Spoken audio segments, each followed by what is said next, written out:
Home buyers, the way you are about to search for homes is going to forever change. On March 26, 2025, the National Association of Realtors announced that they are allowing for a delayed marketing listing. What does that mean? Well, I'm going to explain that to you, so you're going to want to stick around for that. Also, I'm going to explain to you the entire process of trying to purchase a home within the greater Lansing area. I have talked before about having a game plan. Well, this is the game plan that I'm going to be talking about. So let's get started with this next episode of Lansing Michigan Life right now.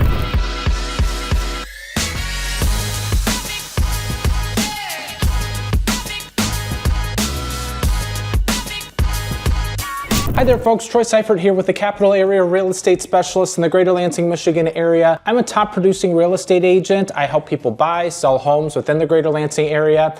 And I help people just like you who are watching this channel, people who are looking to relocate to the Lansing, Michigan area. So whether you're looking to move here in 9 days, 90 days, or 9 months from now, I encourage you to be able to call me, text me, email me, or schedule a Zoom with me. All my contact information is in the description below.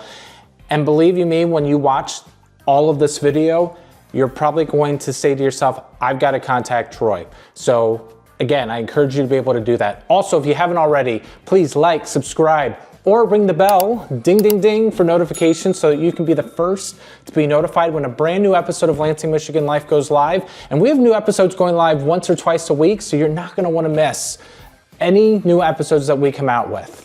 Okay, so this is a very, very important video, you guys, because just recently, within the last, like when I'm shooting this happened just within the last week, but on March 26, 2025, the National Association of Realtors announced that home sellers can now have options to be able to list their home.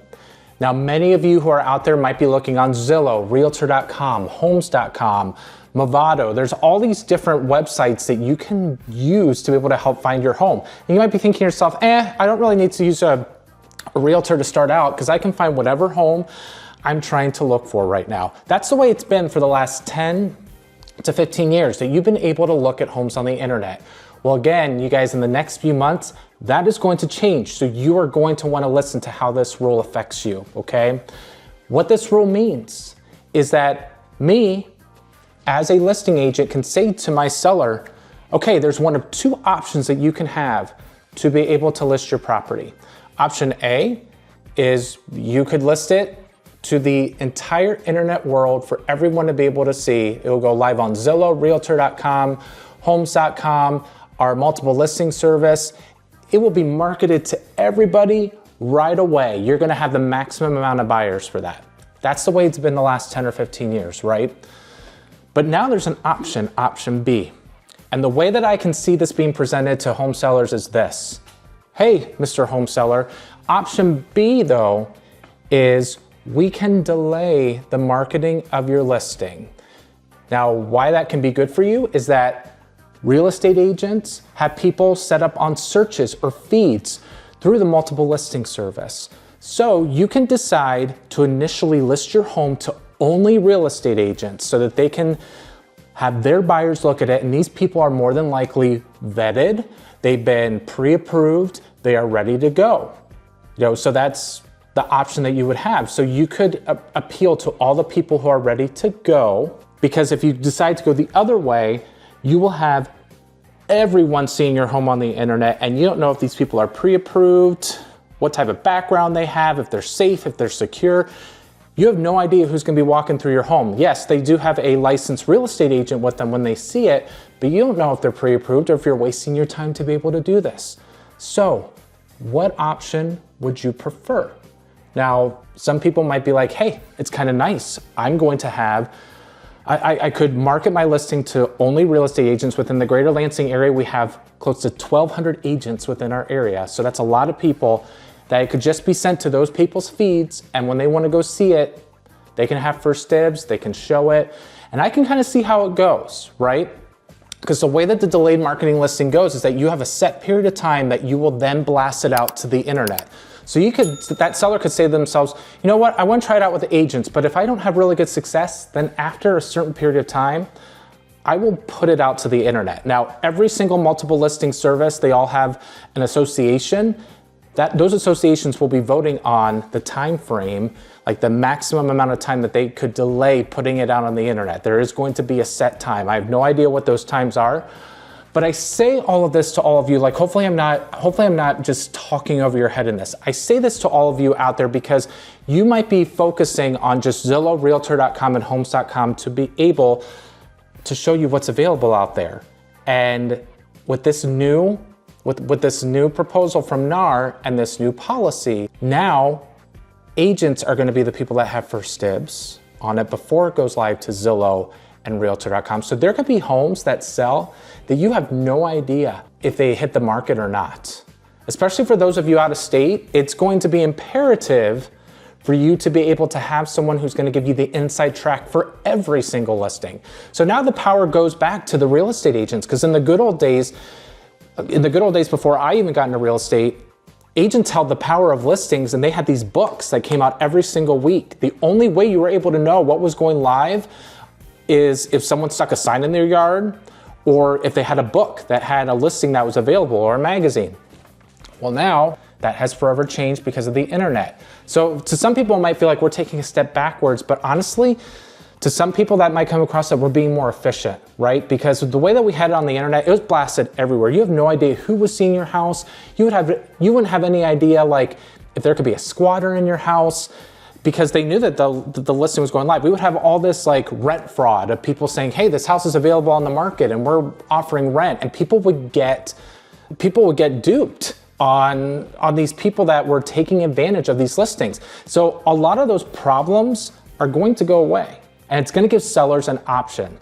So again, I say that to all of you watching to please reach out to an agent first. It is going to be important. Don't rely on Zillow or Realtor.com to show you those options, especially when we have such a limited inventory of homes. You're going to want to know every single option that's out there, right? So hopefully that challenges your thinking, and hopefully it makes you think, you know what?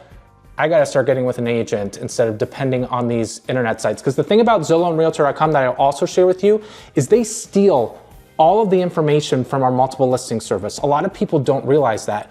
When I input a listing to go live, it starts with our MLS and then it shoots out to the other sites, and they steal the info. So then people think Zillow and Realtor.com are these databases where everything's accurate, and it's not. It's not. They screw things up. So again, it's going to be interesting, folks. So I wanted to explain that rule to you because you might be hearing it in the news, okay? So in an earlier video, when I talked about knowing about buying before, know this before buying a home in the Lansing area, I said you need to have a game plan. So I'm going to explain to you the process of what it looks like to buy a home in the Lansing area. And I'm going to go through 3 different phases: pre-offer, offer, and then your offer acceptance, okay? So pre-offer, offer, offer acceptance. So the first stage is obviously pre-offer. What should I do? What should my timeline be, right? So I encourage everybody that when they're looking to buy a home, that it'll typically take about around 60 days for their first mortgage payment to be due. So if you are looking from out of state, you're like, hey, I gotta start moving here in June or July. I would honestly encourage you to start your home search or get with a realtor in February or March, like around 90 days out, okay? So get connected with an agent. Don't think like, hey, when this time gets closer, I'm gonna go on Zillow, Realtor.com, connect with an agent, find somebody to help me out, because again, you don't know who this person is. So you gotta get with somebody who you think you can know, like, and trust. And with the new, again, like I'm talking about these different policies that have changed, but a lot has changed in real estate. But another policy that changed within the last year is that every single buyer needs to have a buyer agreement signed before seeing a showing. So if you call someone on Zillow, they might say to you, well, I'll show you this house, but you gotta commit to me for a while. You have no idea who this person is and if you wanna work with them, right? So going to Zillow, Realtor.com with people who you don't know, that can be risky. So getting with somebody who you know, like, and trust ahead of time, who can kind of get you set up with that search, get you into some of those listings that might not show up coming up here on Realtor.com or Zillow, is going to be extremely important. So get with a realtor. The other thing, and these kind of go hand in hand, are get in contact with a local lender. I do have a contact of a local lender that people respect in the description below. So you can take a look and see his information there. I've I've had a couple buyers use him and they've been able to win on their offers because they really like the team in the area and they have a really good reputation. But I encourage you to get with a loan officer because then you know what your budget is, what you're approved for. They can talk with you about options. Like if you have a house you need to sell out of state, they can kind of tell you, hey, this is what you have to do in order to buy a home. And you could be looking and saying, well, we got to sell our home before we buy, right? And the loan officer could give you options of what you could do to not have to put that contingency on a home you're going to buy. So getting with that loan officer, they'll be able to help you with that game plan. Usually pre-approvals are good for around 90 days. So that's why I'm saying like for a pre-offer time, if you get with a realtor and a loan officer around the same time, because I said around 90 days with a realtor, get your pre-approval in check, know how much you're approved for, get with a local loan officer. Also, get with a realtor who's going to be able to show you every single listing that's out there and who's going to be responsive. The other thing I'll tell you too is those of you who are VA or FHA, right? A lot of times we're focused on the rate. And I will tell you in the Lansing area, it has been harder for people with VA loans and FHA loans to get their offers accepted. Part of that reason has to do with the fact of there's not only inspections that happen, through an offer, but there's an appraisal that's almost like a safety inspection with FHA and VA appraisers. And so people see that and they're like, well, if there's peeling paint on the outside, if there's this that's gonna happen, it could slow down the loan and the seller's gonna have to feel like they have to make that repair. So if you're looking into VA or FHA, I will tell you, it might be a little bit of a longer road for you. Also, especially for VA, and this isn't a slant, this isn't being discriminatory against our military whatsoever. It's just the way that the loan type is. But in the Lansing area, we have some VA appraisers that underappraise the homes. They are notoriously known for doing that. So if you have a listing agent that sees a VA loan versus a conventional or cash even, okay? Something that's a stronger loan that has a greater amount of a down payment, more times than not, that listing agent is gonna go with that other one. Depends on some of the terms, right? And that's where you have to have a creative agent. But just letting you know, if you're like, hey, if you can be flexible in your loan options, get with that local loan officer and see what they can do. Because the goal is for you to try to get into a house, not have the absolute lowest interest rate that you possibly can get. Because if you continue to do that, because FHA and VA might have very, very, very, very competitive rates. If you continue to do that, you might be looking for a long time and then those prices go up. Okay, so something for you to think about if you're outside of a conventional loan type. Okay, then when you find your agent, then you are going to start seeing homes. You're gonna have a buyer showing agreement that must be signed. That's according to the new rules with the National Association of Realtors. But the thing you have to be aware of, you guys, is that when a home comes newly on the market, not just a new home, but if a home comes newly on the market, there is not gonna be a lot of room to negotiate. Okay, when it's coming newly on the market, that seller is going to wait for all the showings to occur. They're gonna expect full price. So if you're thinking in your mind, I wanna try to find a deal and you're looking at homes within the first week, you gotta kind of get rid of that expectation, okay?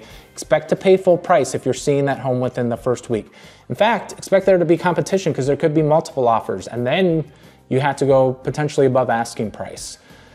Now, if it has been a little bit longer than a week, like maybe a couple weeks, you might be able to negotiate a little bit. So if you're like, hey, I want to try to get a deal, then I would honestly say, wait to look at the homes that have been on the market for a little bit longer because you might be able to get a little bit more off of the price. Okay, that's all in my experience there. My business partner, who is on my team, just recently had one where he showed his client a condo and the client wanted to put in an offer that was less and the home had only been on the market for 2 days. They asked for closing costs and I think they asked for $5,000 less. And the person came back and said, hey, we've been on the market for a couple days and we have lots of showings. We're just gonna keep going. So for their offer to get accepted, they had to go higher than the asking price because they had closing costs that need to be covered.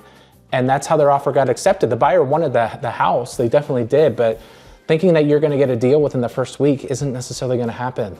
So again, have that expectation in mind. Then if you see a house you like, you're like, hey, I wanna put an offer in on it, make sure to get with your loan officer to crunch the numbers. They're gonna tell you what the taxes are. They're gonna give you an idea of what your closing costs are going to be, right? So before you put in an offer, make sure you know your numbers. Connect with your loan officer and they'll be able to let you know all of that, okay? So you find the house you love. This is all pre-offer stuff. You find the house you love. What next? Well, then you put in the offer. The offer is the next step. And so when putting in an offer, be sure that the agent you are working with gives you a comparative market analysis and gives you the comps what the homes are going for. I always do that all of the time. Okay, I give people an idea, hey, if you pay this much for it, you're still gonna be okay. And I want them to have all the data that they possibly can have. And then also make sure that your agent tells you that in every single offer, you're gonna have more than likely inspections, and you're gonna have a contingency on inspections. You're also gonna make your offer contingent on your financing. And the financing would include appraisal, that the property appraises, that you get approved through your loan company, all of those things. So make sure that your agent explains things to you and that when you're putting the offer through that you kind of understand, what you're writing, if it's, if you feel good about it and if you feel good about the price. You also need to have your pre-approval letter ready from your loan officer, and then also have access to funds to be able to give a good faith deposit, which is held in an escrow account in case you get cold feet and you want to bow out outside of the contingencies. That's placed there until closing. And that's around 1% of the purchase price. So you want to be sure that you have that stuff in hand. Now again, when you are putting in an offer on a house, your loan officer will get with you and say, hey, not only do you have your down payment you had to make, but you also have closing costs. And then with that good faith deposit that you had to have handy, if you never use that good faith deposit throughout the entire transaction, that will be applied to what you owe at the close table. So it's not an additional thing, but you do have to have those funds handy for that good faith deposit, okay? So then the other thing too is be sure you get with an agent that gives you creative ways to get your offer accepted. Sometimes people who are sellers need to have more time to be able to stay in their house. So are you gonna have an agent that's gonna call the list agent and say, hey, what does the seller need? Because guys, I list a lot of homes and the amount of agents that call me to ask me what does the seller want and what are they looking for, like I hardly get any calls at all. It goes a long way when your agent calls and tries to find out what are they looking for, what is everything looking like. Not every agent does that, okay? Just letting you know. So getting with somebody who's going to do that for you is going to be key because they're the ones who are gonna help you get that offer accepted. So the agent can give you creative ways like, giving them the seller occupancy to stay for free. They could also say, hey, we're gonna do inspections, but we're only gonna do them for informational purposes only. We're not gonna ask for anything. You could waive inspections, which we don't suggest, but if you feel like you're handy enough and you feel like you're good with the house and you don't need an inspector, okay, you can do that. And then also another option that people are doing to help get their offers accepted is they could offer an appraisal guarantee. This is especially helpful for people with loans compared to cash. Because if their appraisal falls short, let's say like they ask for a lot over the asking price, and then they offer a sort of appraisal guarantee, what they're saying is, hey, I'll give you they might write in there like a $10,000 appraisal guarantee. What that means is that if the appraisal falls short from what our accepted purchase price is, if it falls short by 10,000 bucks, we're gonna cover that difference. If it's more than 10,000 bucks, we're still only gonna cover 10,000 bucks. If it's less than the 10,000 bucks, then we're only responsible for the shortage that's less than 10,000 bucks. Now, if it appraises for over, you don't have to worry about anything. But appraisal guarantees give more assurance to that seller that, hey, you're offering a higher price, and if that property doesn't appraise, you're gonna cover the difference. So just some things, if you have extra cash on hand, it might not be a bad idea to keep that by your side and keep it in your back pocket in case you need it. And again, an agent will explain to you those creative things to help you get your offer accepted. Now, when you put your offer through, when putting an offer in for a close date, it's usually around 30 days. So you're gonna set your close date around 30 days. It could be a little less, could be a little bit more than that. So the other thing that the agent should explain to you is then when you close in 30 days, then your mortgage payment, your first mortgage payment will be due the following month of the closing. So for instance, if you close in April 1st, April 30th, April 15th, your first mortgage payment will be due on June 1st. If you close in May, anytime in May, May 1st, May 31st, your first mortgage payment will always be July the 1st. So again, as you're thinking through your timetable of when you have to move to the area, these are key things, because sometimes people don't really want to feel like they're double paying on maybe a house payment in another state or rent in another state or in another area, right? So things to keep in mind when you're looking to buy is that your first mortgage payment will be due the following month, okay? So then you get your offer accepted. Then usually what happens is you book inspections. If you made your offer contingent on inspections, usually that's within a 1 to 2 week time frame that you have to have inspections done. I encourage all my clients that they should do general, pest, and radon. Why radon? Well, watch before you buy on one of my videos to explain why we do radon in this area. But general pest and radon, that's usually around $600. If you have an old sewer line at your house, you're gonna probably wanna do a sewer scope. That's something I encourage people to do. That's gonna be another $125, $150. If you live out in the country and you have a well septic system, you wanna do a well septic inspection. Unless you live in certain counties, then the seller pays for that inspection. Again, that's what a realtor's gonna know as well. So you have other inspections that you can do, but if you do the general pest and radon, that's gonna be around $600. You're gonna have the inspections done. You're gonna negotiate on the inspections if you find anything. Then once those inspections are completed, then the loan officer will then get the heads up that, hey, we can order appraisal. So then appraisal will happen, and you'll also submit all of your loan documents. This is where you're gonna be best friends with your loan officer, and this is where myself as an agent will go, bye, see you later. Like, you're not gonna hear as much from me. You're gonna have a little bit of withdrawal. I'm sorry, people just usually do with it, because in the beginning we're like, hey, I'm helping you out, I'm helping you out. Now you're gonna be best friends with the loan officer. You're gonna have to give them all the documents they need. And the faster you give it to them, the more than likely you'll reach that close date, and maybe even close sooner than that. So you'll give that to your loan officer, and then if appraisal comes in good, then we can issue a clear to close. Clear to close happens, we are able to close at a title company. If you're from out of state, there are mobile notaries that can meet you for a little bit of a fee. It's like $125 to be able to do that if you can't make it in person. But you close, and then like I said, your next mortgage payment is going to happen. Now, one thing that I do that is key is before you close, I do a final walkthrough. And I've had a handful of times where doing the final walkthrough helped my client out immensely. Even if it was somebody who, like a seller that still had to stay in the house afterwards. Why? Because you're getting ready to sign for a huge asset, and you want to be sure that that house is still in good shape. And so what we do is a final walkthrough. We walk through the house. We make sure if there were any repairs asked for, that they're in good shape. Just recently had one where the repairs were said to be good. We checked it out and they still weren't good, so we had to ask for them to be able to take care of that. I've had it happen where a water heater has not been working, and we've had to ask for a brand new water heater. I've had it happen where a roof leak happened on a ceiling. That was a $10,000 ask for the seller to put in an escrow account so my buyer could get that fixed, okay? Not every agent does a final walkthrough, unfortunately. I wish every agent did. It's written in the contract. I always do a final walkthrough for those reasons, because I have stories. So you will do a final walkthrough before you walk through the property and before you close. Then when you're good to close, you'll sign the documents, deed will be in your name, and then, like I said, your first mortgage payment then will be due the following month. So I think I said the pre-offer, then when I talked about your offer, and these last few have to do with the offer acceptance, with the inspections, and talking with your loan officer, and having a final walkthrough, and then sitting at the close table. This is what happens in the offer acceptance, and then when your loan closes, how I am with my clients is, it's not the end. You reach out to me anytime. Okay, it's just because it's over doesn't mean you never can reach out to me again. I want to hear from you. I stay in contact with you.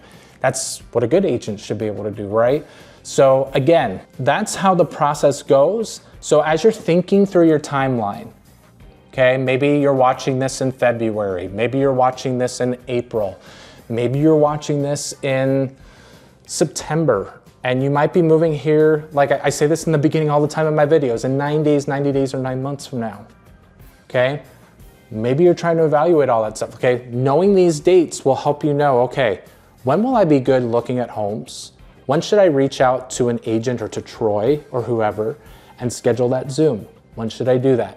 Again, I encourage you at the end of this video, if you're getting close to moving here, please schedule that Zoom, schedule that phone call, give me a text, give me an email. All that's in the description below, okay? Also, if you haven't already, please like, subscribe, or ring the bell for notifications, because when a new episode of Lansing Michigan Life goes live, you're not gonna wanna miss it because it's gonna have great info like this. And I appreciate you watching this. Hopefully it was extremely informative for you. And until next time, make it a great day. Take care.